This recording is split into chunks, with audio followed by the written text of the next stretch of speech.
Good morning or good afternoon, wherever you are in the world. Welcome to our Women in BIM webinar series for 2021. Really excited to have you attend today. We've had such an enormous amount of positive feedback relating to our careers in BIM session, which kicks off today. So we're really happy that you've all been able to attend.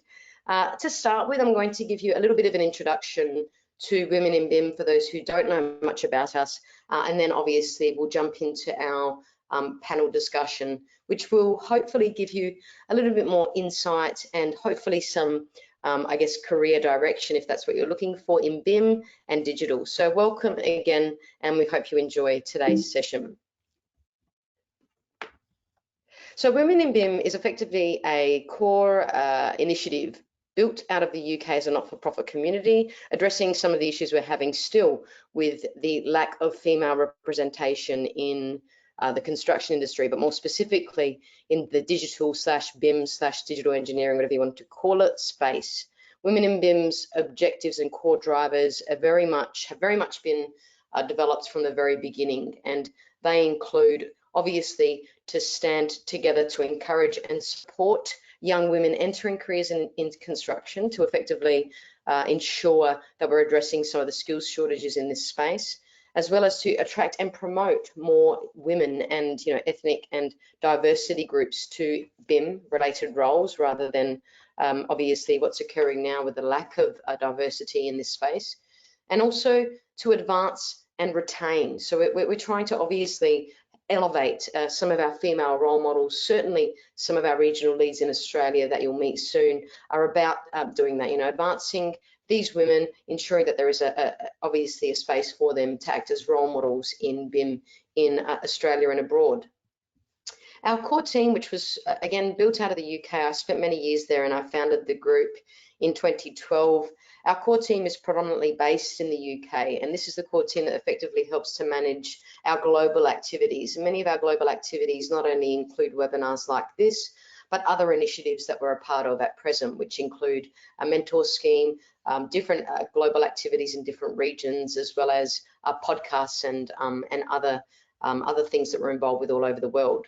But just so that you know, this is our core team in terms of a global representation, and we have obviously have built quite a strong network across that initiative in the UK to begin with. Women in BIM have sponsors. Obviously, we need to thank those sponsors. Glider BIM, who are effectively an asset information model CDE provider in the UK. They effectively have been a part of our initiative for many, many years. And Glider BIM have been gold sponsors in the UK and Europe for the last 2 years. And we're really happy to have them on board, as well as i3PT, our silver sponsor. But really important today is to mention the fact that this is the first time ever this year Women in BIM have had 3 sponsors across APAC, or the Asia Pacific region, and we have Oricon represented as a gold sponsor, GHD as a silver, and Mott MacDonald represented as a bronze sponsor. So we're really, really thankful to these organisations for supporting us, as obviously Women in BIM is a not-for-profit group. So with that, for those of you who don't know me, again, my name's Rebecca. I'm probably going to give you a little bit of an intro in a second as to my interest in this topic. But what we all do in our work when it comes to BIM is very much gathering data on assets, data on buildings, data internally, etc. And what we want to do today really is to gather some data to help us to, understand really what the industry is looking for and what the industry is after in terms of BIM and careers in BIM. So we're really interested in hearing from you, and therefore we've set up a Mentimeter, and we'd like you to go to menti.com and enter this code 4705763, and I'll obviously pop that. I'm just going to pop that in the chat channel, because it is very important that we gather some data today relating to our career in BIM session before obviously we kick off. So I'd like this Menti, or this effectively this cloud gathering data initiative during the webinar to see how it's going. So I'll pop that into the chat channel, and we really would like you to be involved. So with that, this is our first, as I mentioned, episode 1. We're calling this of the Women in BIM Careers in BIM series, and we're hosting these webinars. And this was very much an idea that kind of sprung from the regional leads, or the representation we have for regional leads in Australia. And these webinars are effectively to discuss careers in BIM, talk about our journeys in BIM, and really allow people that are attending this webinar to I guess, understand a bit more about some of those career pathways. And certainly we're here to help you to demystify, what a career in BIM looks like. So I'll start by introducing myself, I guess, in a more formal capacity. So my name is Rebecca De Cicco. As many of you know, I am now the Director of Digital Node, as well as the Principal of Digital Operations at Oricon. And my career very much stems from a background in architecture. So I've moved from a variety of different architectural roles into BIM, and I've been working across industry for many, many years, more specifically in the BIM space for about 10 years or so. And I have been very much involved in a number of different initiatives all over the world when it comes to BIM. My interest in this topic is to very much help some of our young members, effectively some of our mentees that have applied for our mentor scheme, to understand really about our career pathways as senior women in industry. And that's really my interest in today's session. So with that, I'll pass you to our first panel member and moderator, Belinda Thompson from GHD, and I'll give Belinda, I guess, a few minutes just to introduce herself and her experience and her interest in this topic. Thanks, Rebecca. So I'm Belinda Thompson. I'm GHD's BIM lead for Western Australia, and have been for a few years. My background is in architecture, but about 5 years ago, I kind of followed the transport trend and stepped into roles as BIM manager on major infrastructure projects, and I haven't looked back. What we're doing, forging ahead with digital engineering, is amazing, but I do look forward to seeing more growth in the industry, especially around career paths and structure. So that's something that I do have a passion about. Thanks, Belinda. Awesome. And now I'd like Candice for you to introduce yourself, your experience in BIM, and really your interest in this topic. Yeah, thanks, Rebecca.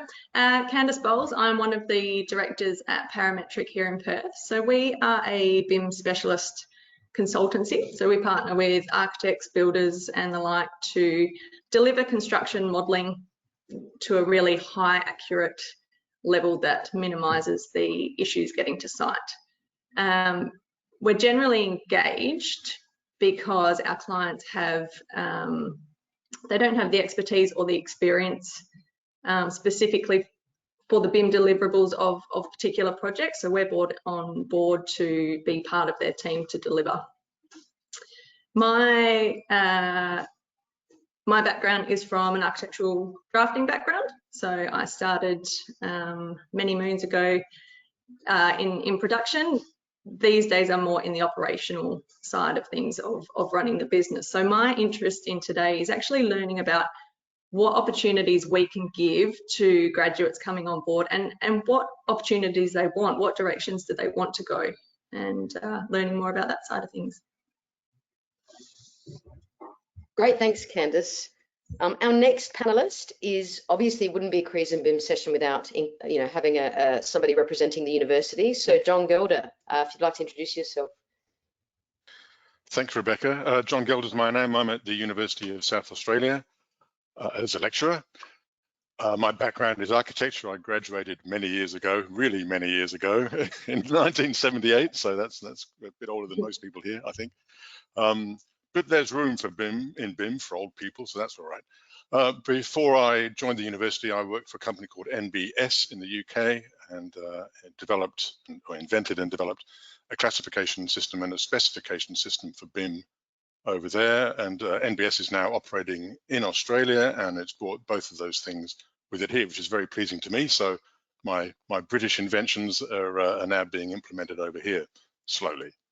So my interest, of course, is in the non-geometric side of BIM. Then it's the information side of BIM, and the teaching of it, which we'll be talking about a bit later on. Great, thanks, John. Awesome introduction, really happy to have you involved. And our next panelist is Stuart Caldwell, who's also from South Australia, representing Russell and Yelland. Stuart. Thanks, Rebecca. Yep, my name is Stuart Caldwell, and I'm one of the directors here at Russell Yelland Architects, and we are architects. I'm also a co-founder of a little group called Build SA, which provides training on BIM to the construction industry here in South Australia. And I'm a course coordinator at University of Adelaide, talking about construction and BIM. So I guess I wear a few hats. My history goes back a while, I guess, not as far back as you, John. I was 2 when you graduated, just letting you know. But makes me feel good. My journey started 19 years ago when we brought Revit into the office. At the time, I wasn't even a CAD user. I was doing everything by hand and sort of jumped into it. And due to my gullible nature, ended up running user groups and saying yes to everything around me. And here we are. I teach it now. So I guess that's I've sort of been deep in it for a long time, doing a lot of this stuff, talking to conferences, presenting, and that kind of stuff. And I guess just overall enthused for learning, which actually I think for me, in terms of my interest, genuinely, the whole BIM journey for me has been about taking an industry which is reasonably siloed and toxic and trying to pepper around some nice collaborative, warm, fuzzy work practices. And I just find it makes a much more dynamic and exciting job, really. I'm much happier doing it. And I've never met anybody who doesn't do it and say, actually, this is way better. Let's do this all the time. So that's my ultimate motivation there, Rebecca. Thanks, Stuart. That's really interesting. And I'm sure we'll touch on some of those things through today's discussion point. So our final panelist is Eleni Khoury. Eleni, if you'd like to introduce yourself, your experience and your interest in today's topic. Thanks, Rebecca. My name is Eleni Khoury and I work for a construction company, Mossop Construction Plus Interiors. My background is in architecture as well. There seems to be a theme. I worked in a small architectural practice. I came out of uni with BIM experience, I guess, and went straight into Revit modeling for my documentation. So my whole career has been embedded in BIM. I've now moved into construction. I've been with Mossop for about 3.5 years. So trying to bridge the gap, I guess, between architectural documents and our shop drawings and what gets constructed on site. My role here is BIM coordinator, but that's a broad role. Anything from clash detection and collaboration right through to dealing and working closely with our project managers, site managers to ensure that what is designed is built with no delays and issues for us on site. So it's really exciting getting the construction industry on board, and I guess my aim for it all is encourage collaboration between everybody to get the end user the best product that possibly can get. Yeah, excellent, really interesting. And I think one of the things that we made it really, I guess, important to include today was representation across, the different sectors. Obviously, we have, engineering, architecture, construction, and academia, which is a really important, I think, mix of perspectives when it comes to this topic. So thanks, everyone. And what I'll do is I will continue to pop up the menti.com or the word cloud that we're building within our careers in BIM session today, but I may just stop sharing my screen for a short time so that we've got some time, I guess, to look at or to see our panelists a little bit more closely as we begin our discussion this morning. So I guess the first thing really that we want to touch on when we discuss careers in BIM is looking at how there is a link at present, or a lack of links between industry and education, and very much how universities And even, schools effectively can start to help us to promote and build knowledge around what the realistic nature of a career in BIM looks like. So really, I'd like to start with Stuart in terms of the way that you feel. Obviously, you lecture, or you tutor rather, and you have a good connection before moving to John. But Stuart, I mean, in your opinion, how do we ensure that we keep up to speed, with what's going on in the real world when it comes to curriculum across our universities, and how do we enable these young people to be future ready?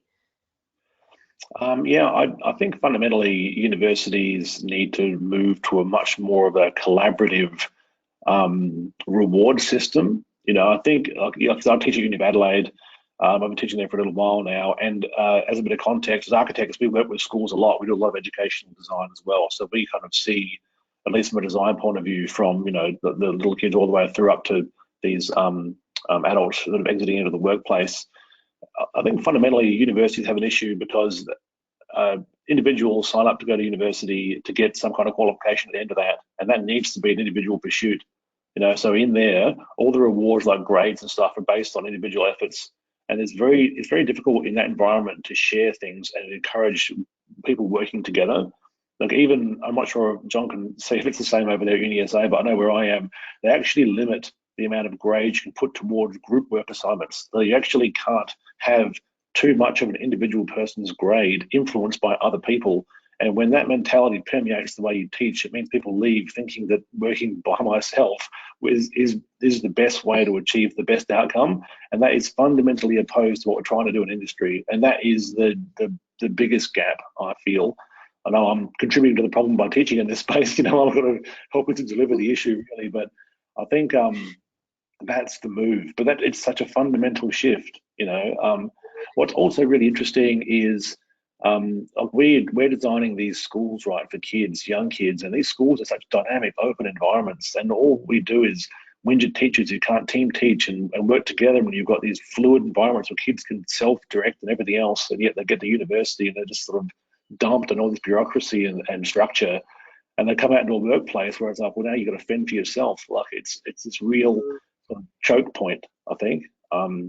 So from my point of view, that's the issue. And I've talked about it a bit, spoke to a lot of people about it, and I actually haven't heard many people. I'm hoping John's maybe got some ideas on how you might actually start to make that shift. But I think as long as we're in an environment where individuals are rewarded for their efforts like that, it's going to be very difficult to shift to a point where people understand that to achieve good outcomes, I've got to give something up or sacrifice something, or whatever that is, Sure. And I think that's a really valid point. I think it's, learning greater skills outside of just our, kind of BIM specific, technology or process tools. I mean, John, what's your perspective as to a response to what Stuart has indicated in regard to that kind of disconnect?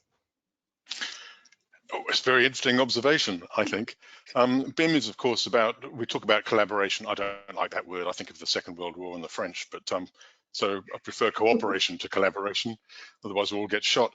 I don't actually teach in architecture, I teach in construction management, and we actually teach 3 disciplines. So part of the deal with collaboration or cooperation is cross-disciplinary work. So in my case, our students actually are learning about construction management and quantity surveying and building surveying or compliance all at the same time. So that program is essentially cross-discipline, which is great. But we have very little to do with engineers. We have very little to do with architects, even though we teach both of these things at the university. So within the university itself, there are internal barriers that stop sharing. And we can't even share courses. So I teach a materials course. The architects also teach a materials course, and the engineers teach a materials course. You could argue that we need 3 courses because the needs of the students are different, but you could also argue that that's a waste of time. It would be much better if we all shared and work together. In terms of group work, well, that's very interesting. Group work's essential, and obviously we're assessing an individual student at the end of the day. It's the student who gets the degree, not a group of students who get a degree. So we do need individual assessment, but a lot of our activities, in fact, maybe too many of our activities are either in pairs or groups of maybe 4 students, maybe even more. We do a capstone project in 4th year, which is bigger than that. And in those cases, the students will typically get the same mark as all the other students. So that's 100%. sharing, if you like. They all take responsibility for that assignment. We can split it a little bit, so we can have peer assessment where the students mark each other. Typically they give each other 100% because they think they're all fantastic. So that doesn't work very well, but that's another story. So collaboration is really important, I think, and not just within a discipline, like within architecture, but actually across disciplines too. Another thing with all of this is that we do what we do because we are told to do it, if you like, by the accreditation authorities. So in our case, we have AIB is an accreditation authority. For architecture, it'd be the AACA, that's the accreditation authority. If they require us to teach BIM in a collaborative or cooperative way, then that's what we'll do. If they don't, then it's difficult for us to squeeze it in amongst all the other things that they do require us to do. So there's a little bit of a mismatch then between what we would like to do, what we're told to do, and maybe what we can do in terms of our own expertise. And bringing in people like Stuart is essential. Yeah, and I think that's one of the things we've discussed in the past is ensuring there is that close connection between industry and education, certainly because to be able to fundamentally change our curriculum requires too many kind of procedural elements which might act as blockers, and that's again a really important thing to mention really in today's session. But I think when it comes to obviously new or university entrance into industry rather, I mean, Candice, I think from your perspective, and we've had chats about this, it's really hard to find the right people with the right skills to begin with. But I mean, certainly there is a little bit of a disconnect as to what people think that they can be equipped to do coming out of uni, and then what they can actually do. And what are your thoughts around that? Yeah, from our experience, we tend to get graduates straight out of university or TAFE, and full credit to them, they think that they're full bottle on the software and the skills. In reality, they're not. And a few of my colleagues here have actually lectured at various institutions in WA with the unis and TAFE, and those courses are actually paid for by the students over and above their university fees, and they're also done as elective units, not part of the main curriculum. And I think that's really disappointing, because particularly when they're entering into the workplace, they're the skills that or they're one of the primary skills that an employer is going to expect them to have and use on a day-to-day basis. So to be putting extra pressure on students to go over and above their mainstream study, plus most students nowadays work part-time, to then add an extra a unit on top to make them more employable, I think is a real mismatch. And I think you're right, because it leads us nicely into the fact that there is still quite a level of confusion relating to what are the careers in BIM, because there is no kind of visibility, I guess, early on. And I think one of the really interesting discussions we've had with some of the other panelists in the past was the fact that there's so much ambiguity around what are the roles, hence these series of webinars, but also, what are these BIM roles that might, that are available for these young people? A lot of these young people would, ultimately just jump into a BIM manager role, not really knowing what that means, or want to jump into a BIM manager role without knowing what that means. But again, a really important thing we touched on in our early discussions, Belinda, and I think it's really important we talk about this now, is, why is it that generally, well, all of us today, most of us today come from architectural backgrounds, and what is making us as architects, I guess, those that are the most that tend to lend themselves most to these BIM roles, and why, is it our training, is it our mindset? What does it make? What comes from being an architect that makes you kind of move into a BIM role? And what are your thoughts on this? I think for where I've come from, it all started with the fact we started using 3D tools before probably other disciplines did, and had the opportunity then to look at that and go, where can I take this as far as a career path? Do I want to keep, for me, going down the path of of buildings, or do I want to spread my wings a little bit? So I think opportunity is a big part of it, and being curious and innovative, I think is a really big part of that BIM manager role, and the reasons that people end up going down that path from traditional backgrounds that they might have come from. Yeah. And I think, I mean, Eleni, you could probably add to that as well, because obviously you've moved into a contractor's, role, as a BIM coordinator within MOSSIPs. I mean, how has your architectural career kind of set you up for that? Yeah, so I guess my experience in using the software was a big driver to that. There probably isn't enough understanding in the construction industry of how us as a construction company can actually implement BIM tools to improve our process, and I guess that's what we're starting to do at MOSSIP and pushing towards. And I'm working closely with my staff, and then further with the consultants that we work with and the clients that we work with as well, to get a better understanding and try to change the mindset, I guess, of what a BIM, like the expectations of a BIM project is, and what the reality of what each discipline can bring to the table. There's kind of two thoughts. When you say BIM project, a lot of the time people automatically assume that everything is 100% collaborated and coordinated at design phase, and the architects and the consultants have done everything, and if they haven't done everything, they're in the wrong, which I don't think that's a fair assessment.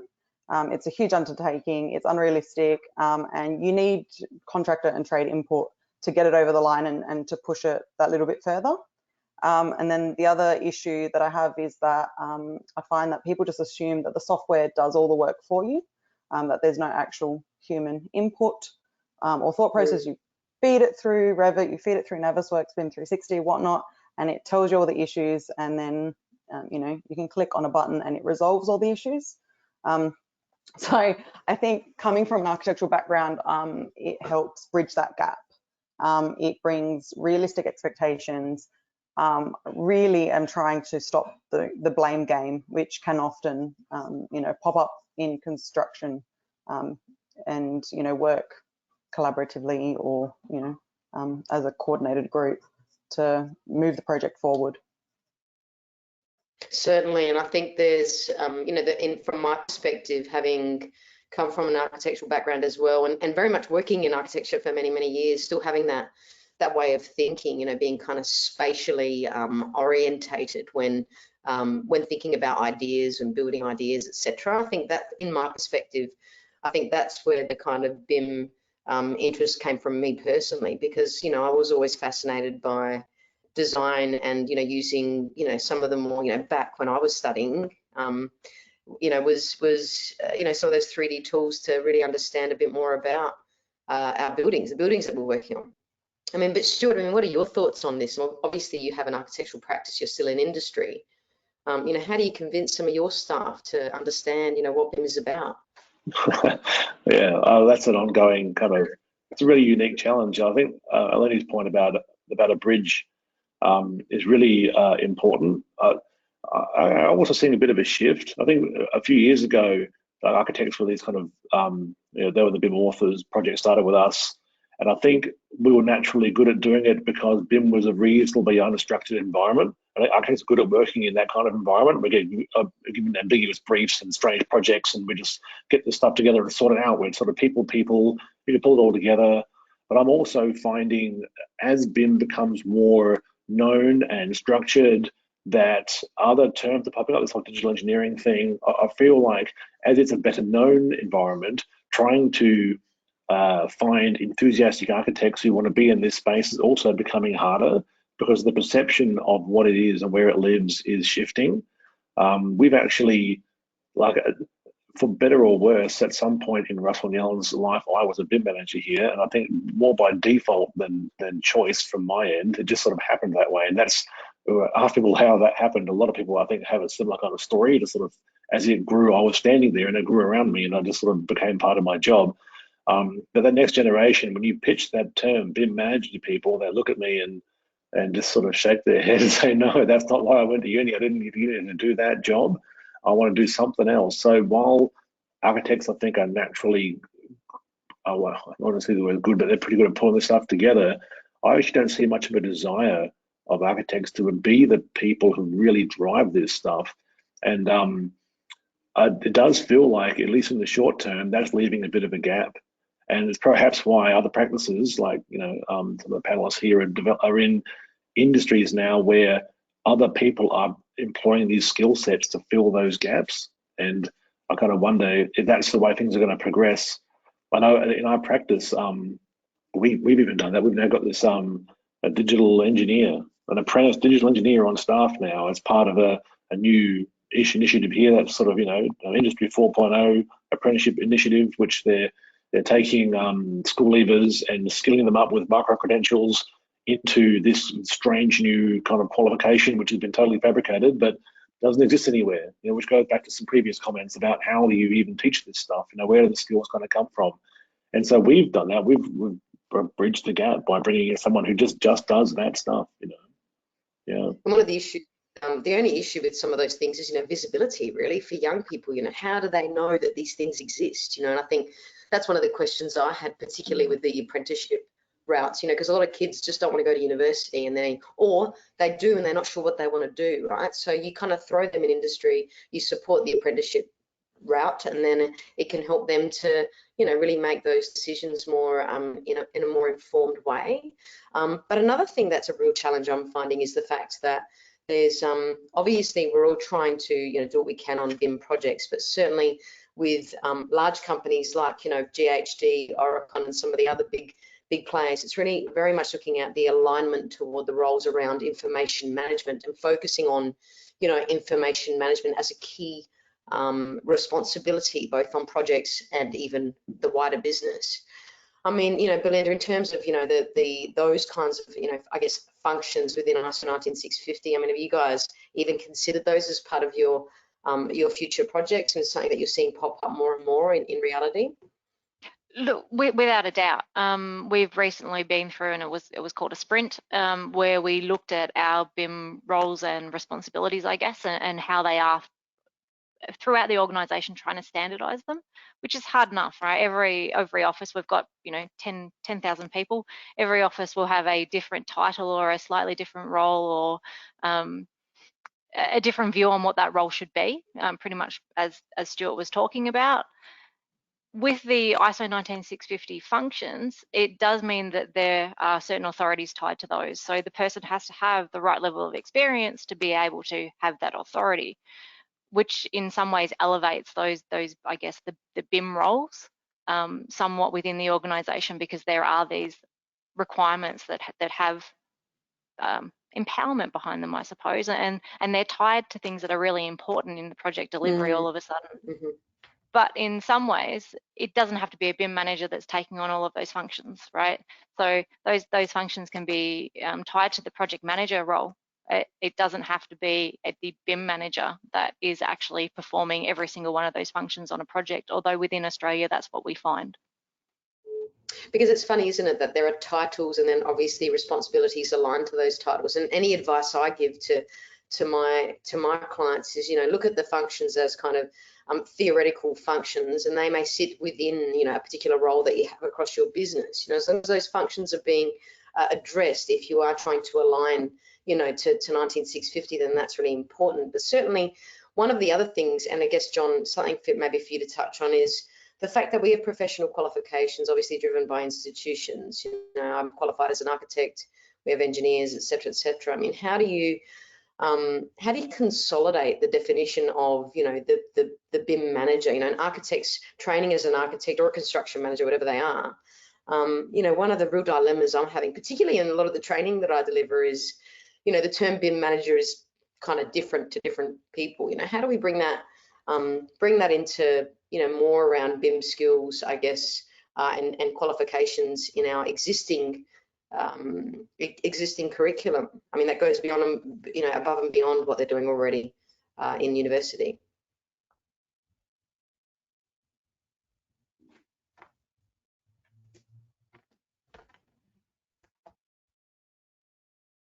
We can't hear you, John. Can you hear me? I think you're on mute.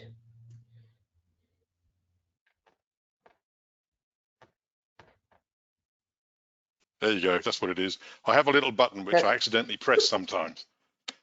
Damn it. All good. Sorry, I apologize. Okay.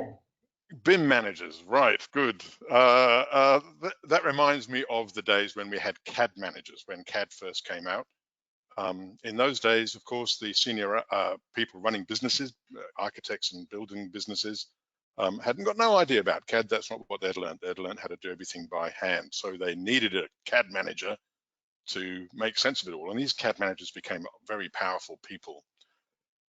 And then CAD got easier to use and cheaper to buy, and more people were skilling up in it. And next thing you know, we didn't need the CAD managers anymore, really. And I think we're in a transition of the same kind with BIM. At the moment, BIM is used in some projects, not in others, but in maybe 5 years' time, say, it'll be ubiquitous on large projects and small projects, and people will just use BIM as they've always used, as they used to use manual drafting. It's just part of the furniture. Everybody knows how to fit into that BIM and BIM ecosystem. Everybody knows how to exchange information, contribute to the model, develop it, take ownership of it, all through the project timeline from inception through to demolition eventually. But right now, we're not in that position. So a lot of clients, this should be client-driven, for example, but a lot of clients have got no idea. They might ask for BIM, but they don't really know what they're asking for. And when they get a model, they don't know what to do with it. Do they sit on it? Do they convert it into plans and sections and elevations? Councils are the same. When they're off, Adelaide City Council gets building information models all the time for compliance approval, but they don't know what to do with that. So they use Blue to convert that into plans and sections and elevations. So we are in a transition. And I suppose while we're in a transition, we'll need the managers, the BIM managers, but I'm hopeful that that's a transitory role.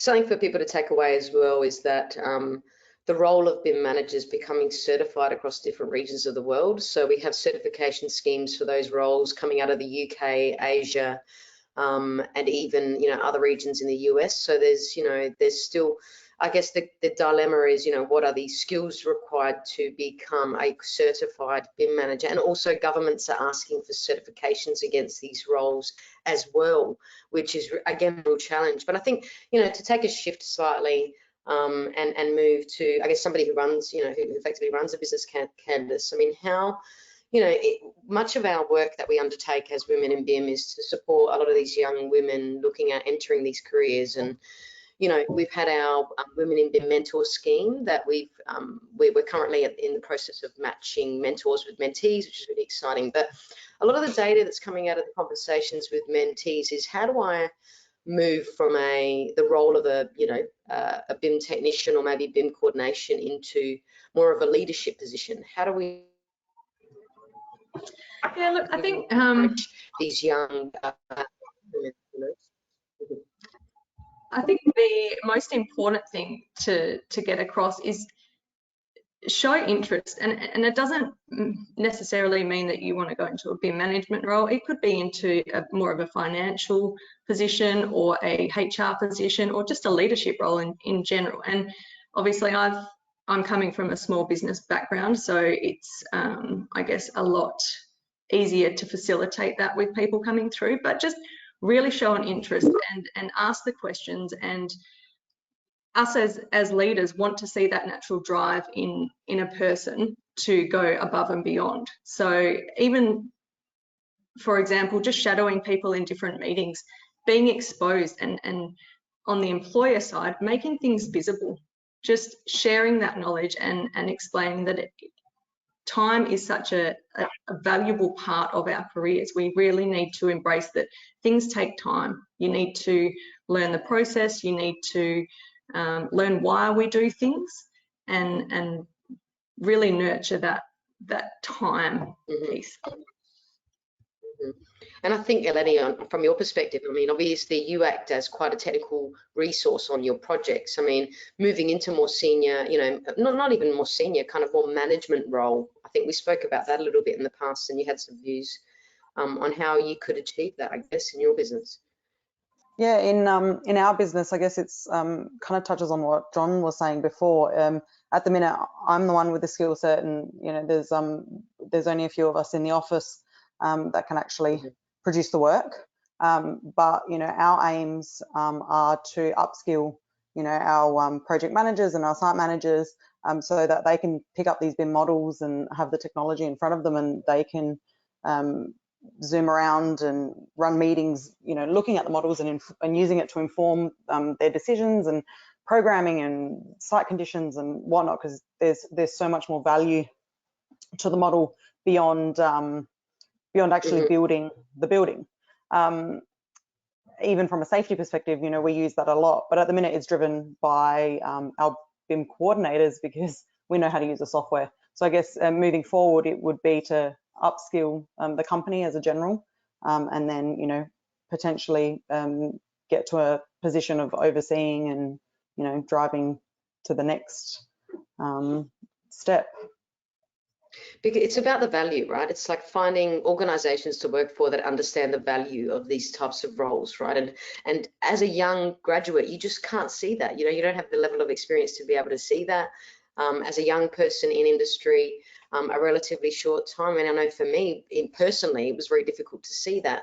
So I think any advice I'd give those looking to move into a career in BIM would certainly be, understand what the kind of priority for digital and BIM is within your organization, because that's a really strong factor, I think, for those who have elevated themselves and have moved into more senior positions. I mean, certainly, obviously, yourself, Belinda, in such an important role within GHD. I mean, you've obviously moved into that role based on your skill, but also, I mean, what's the other reason you feel that you were able to move into such an important role in the business? I was probably lucky in a way. We had some major projects that enabled me to grow, but my role didn't exist when I first started with GHD. I still remember speaking to my regional general manager and him saying, "What do you want your title to be? We're going to move you out of the silos, I guess is what it is. So out of the business groups, we're going to make you." I sit in admin, right? So I'm accessible to everyone. But the role didn't exist, the title didn't exist. I remember talking to industry peers and going, what should I call myself? Like, I've got the choice. What do I want my role to be? I wrote my position description. So the next steps though, so that was great, and that means that I guess there is a path for people that want to go down the route that I went down. And then there's the next side of it, I guess, which is for me, where do I go next, and what are the opportunities that I have past this role? I can't keep writing my own role descriptions. I don't think that's fair. But it has meant that I've got the freedom to innovate and I've got the freedom to grow. Yeah, absolutely. And having a business behind you, being able to do that is really what it's about, and having that, that kind of push from behind, having that support again. It's really hard for a lot of people to find, and I think that's a really important thing. How do you, Stuart, nurture some of your young, eager graduates in this space? Obviously, they kind of get, that they've got to use 3D technology, but, do you guys have any kind of internal things that you do to support them, in their further learning for BIM processes rather than just the technologies? Yeah, we're sort of, I guess we're all about opportunity. I think we really thrust people up front as fast as possible, and I guess our philosophy is it's all that horse to water thing. We just roll the horses up to the water and just see who starts to drink at it, and those people just get to do it. I really think like a few of the comments from before, it's really about interest. You really got to have a bit of drive, because this industry is quite new. And I guess Belinda, from my point of view, I think you should write your job description for the rest of your life. I think you should just keep on doing that. Because actually, it's funny. I was thinking that as you were talking, like, I think you look about where are the opportunities and stuff. I think that some of the faces on this webinar are the opportunities. It's people over the last 5 or 7 years who have stepped into roles which never existed and have defined them. And at one point, Belinda, you'll have a different job. Someone's going to fill your shoes. So you've effectively forged that journey. Like, someone's going to have to come up behind that and fill that spot, or maybe it's 2 people. I don't know. Normally that's how it works. two people to fill the one person's job. But I think that's the thing. You've got to honestly, you find points like stars and you follow them.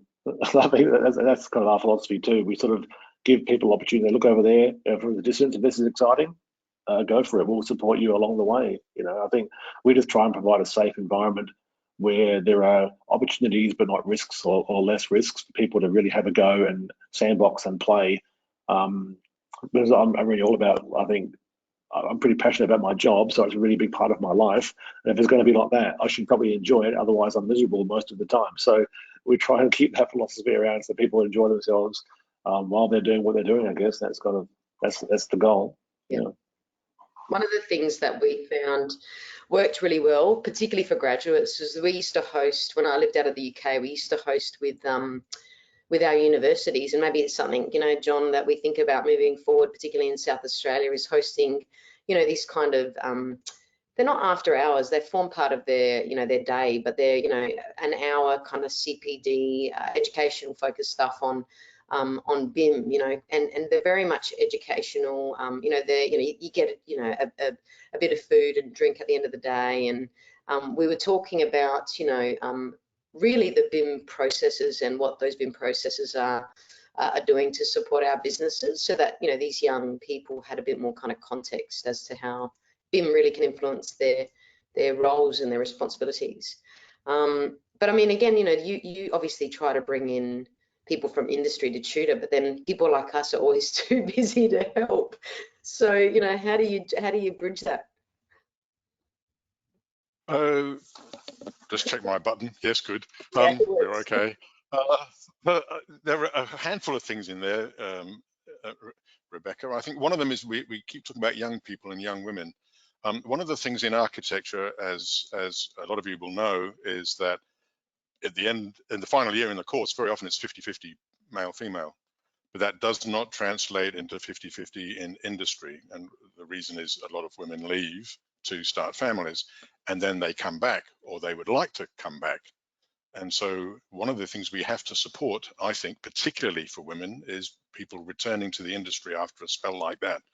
And one of the things they're going to have to upskill on, if they left the industry before BIM was a big deal, they're going to have to upskill on BIM.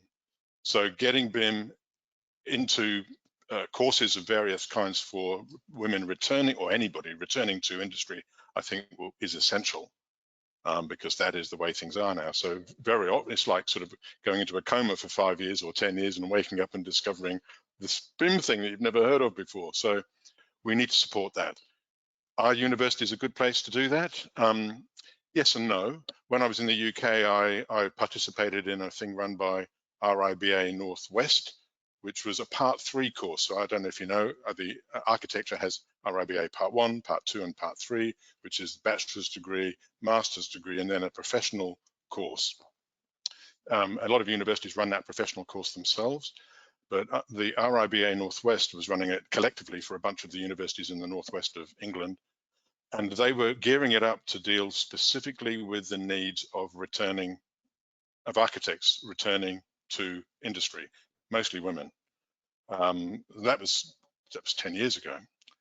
I presume it's still running, and I presume it's hugely successful. But that's the sort of thing that we could do. But very few of the universities around in Australia actually deliver anything like that Part 3 course. Graduates are left to fend for themselves for that professional part, you know, which leads up to registration as an architect. So there's not an opportunity for us to do that. In BIM in particular, we could offer grad cert and grad dip type stuff, which is graduate qualifications specifically in BIM. That would work. Stuart mentioned micro-credentialing. The idea of a credential is it's recognized by somebody, like, for example, Building Smart or something like that. They're already offering programs or courses that they recognize. But to get to, you can actually just do a single course if you wanted to. So we do have that. People come in and pay just to do a course, but it's not recognized by anybody. It's just a freestanding course that they do for their own interest. So offering individual courses is fine. Offering something that is recognized by an industry body is better, and that's tough, because otherwise why would people spend a lot of money doing it if it's not going to be recognized by anybody?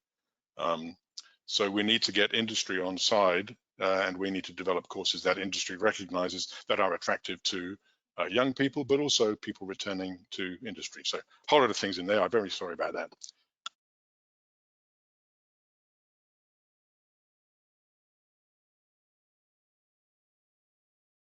It looks like Rebecca's internet may have dropped out or frozen. Is that how it looks to everyone else? Yep. We might give her a second to see if she can come back online, and if not, I'll bring up the notes and have a quick look.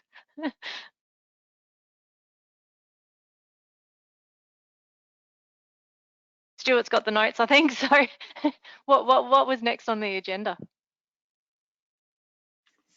The summary session, I think. Okay. Do post-grads, mentor schemes, things like that. Cool. Yeah, sorry about that. You guys can hear No, me? that's all right. Yep, Yeah. we can hear you again. Yeah, sorry Yeah. about that. So yeah, I was just going to say thanks, John. That's really good insight. My audio is all good, or yeah. And I guess we've got a few minutes left, but I guess just quickly, I mean, Candice, what were your thoughts on, particularly with bringing in young women in this space? I mean, have you found it really challenging, or have you found that there's quite a lot of skill in the kind of BIM space across the young people that you're bringing in, women particularly? Yeah, look, we've spoken about it briefly. Women in our company in particular have always been the minority. What's been really rewarding and exciting, we've done a recent recruitment drive, and the 3 strongest candidates were all women, and we're talking close to 30 applicants. I think we interviewed about 17, and for the top 3 to all be women was just, for me personally, really, really exciting. So I think there seems to be a progression in terms of equality and diversity. Let's just hope that it keeps on going. That's all we can ask for. Absolutely. And I think from your perspective, Eleni, obviously you're trying to kind of push that across MOSS, particularly on the contractor side. I admire you for obviously with what you're doing there and your role. I mean, what do you think in terms of the other BIM coordinators? They're generally majority are male. I mean, how do you encourage young women, you know, to come into that sort of role that you sit into? Yeah, it's difficult. I'm isolated. I'm, you know, 1 out of, 12 on site, and I'm the only female. So that trying to encourage it, it's from our perspective, it's difficult because we employ people, or we look for people with skill sets and construction knowledge and confidence. You need to be able to stand up and tell somebody that their work's wrong, or that they need to improve, or and that takes confidence, practice, time. So encouraging that that sort of thing is probably more important. It's just building general personal skills, yeah, for our industry. And then the skill set, I think you can develop the 3D skills and the BIM skills, but yeah, it's the personality and the confidence that we need to nurture.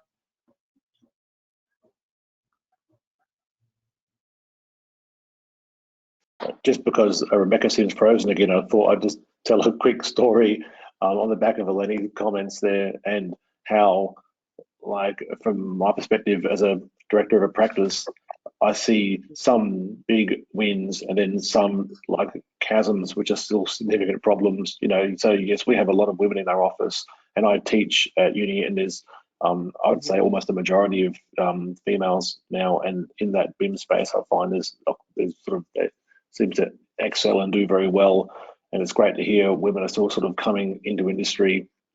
Having said that, even I think it was last year we were doing a project on site, and our lead architect here was female, and they put a female toilet on site, and that was seen as a step forward. It was like one of those sort of facepalm moments where you think, oh my God, like, there's still a long way to go here. So yeah, anyway, it's a little anecdote to demonstrate that I think there's real wins and real victories in there, but I think in some areas of industry the chasm is still wide. There's still a lot of educating and a lot of sort of force required to move some people along, I think. Yeah, totally. Apologies, I cut out again, but yeah, look, I agree with that, and I think, you know, it's a matter of just, you know, drawing visibility to, you know, to the roles that exist, encouraging young people to enter those roles, and then allowing, I guess, you know, that level of support, which is really what our mentor scheme is about. So I'm just going to move back to our, you guys can still hear me, I'm hoping, move back to our Women in BIM Careers in BIM session Mentee cloud. And just to, I guess, summarize today's session, effectively we've been, you know, really, it's been a really important part for Women in BIM to support young people and even women in industry in moving into careers in BIM because of the lack of representation.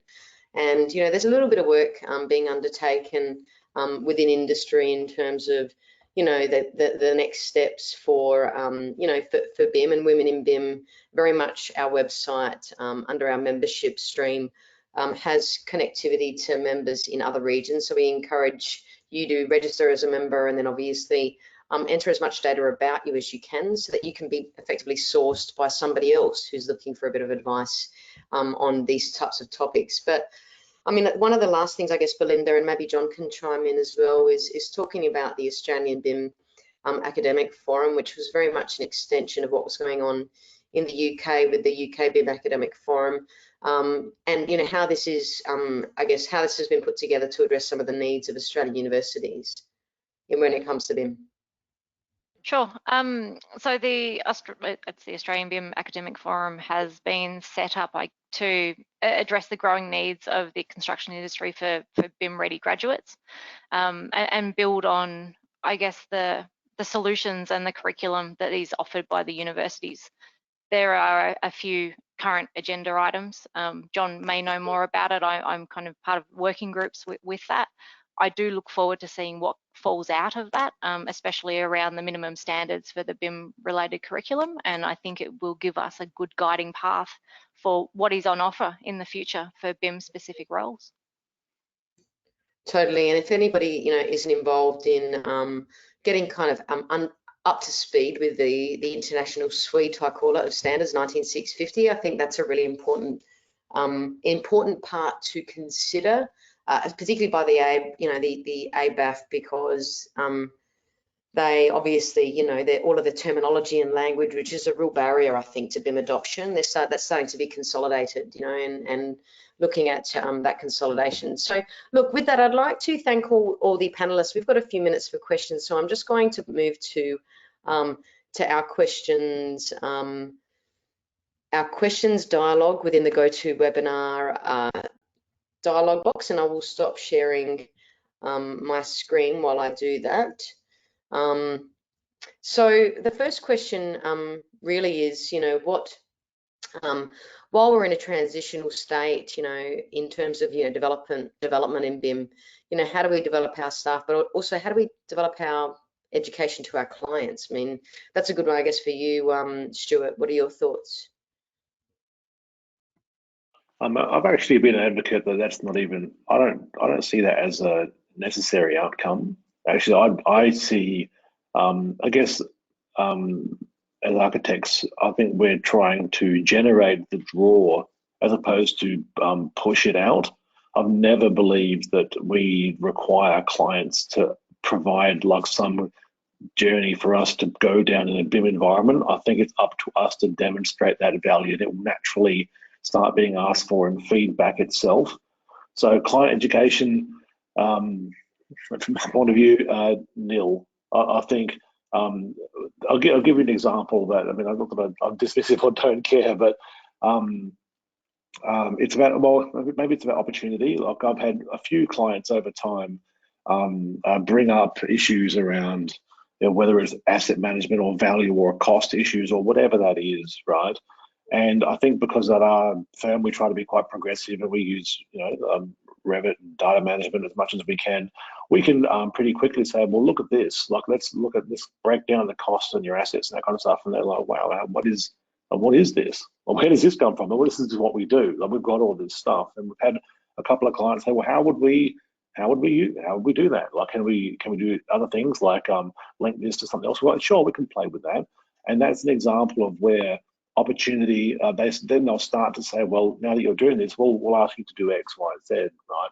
So as opposed to what I think the traditional view might be that we will sit here and wait until clients are asking for stuff, then I'll deliver it, right? So I feel like we're trying to deliver kind of above expectations, a bit beyond that, to produce a bit of it's maybe ahead of what clients are thinking, to try and produce more of a draw, if that makes sense. Yeah. And I think, look, if there was more time, certainly we'd answer more questions. But I think in terms of that, I think really, do we need to be educating clients here? Yes. How do we do that? It's very difficult. Policy needs to be pushed a little bit more heavily, and it's starting to do that anyway now through Australia particularly. But with that, look, I'd like to thank the panelists for today's session, and I really appreciate all of your time, giving up the hour, and obviously the time we've spent leading up to the webinar. So I thank you all for your time. But I'd also like to quickly mention that was our first episode, obviously, of Women in BIM Careers session. We have 3 more episodes this year focused in Australia: Careers in BIM Series episode 2, hosted by regional lead Jenny Cheng. We have Women in BIM Series episode 3, Victoria focused, hosted by regional lead Rachel Strauss. And then we have Women in BIM Career in BIM Series episode 4, which is a Queensland focus, hosted by our regional lead Ligia Trinidad in Queensland. So again, all of these women and men that are getting involved effectively in BIM, Women in BIM, are volunteers. So we encourage you that if you are interested in being involved, I know there were a couple of questions about looking for resources. I would encourage you to get in touch with us. And get in touch with us if you'd like to connect to some of our panelists, our speakers, our regional leads, or even just to get some support, and some advice on your career, because we're certainly here for that, and we encourage that you get in touch. So again, thanks very much. Thanks to the panelists, and all the best on your career journeys. Thank you.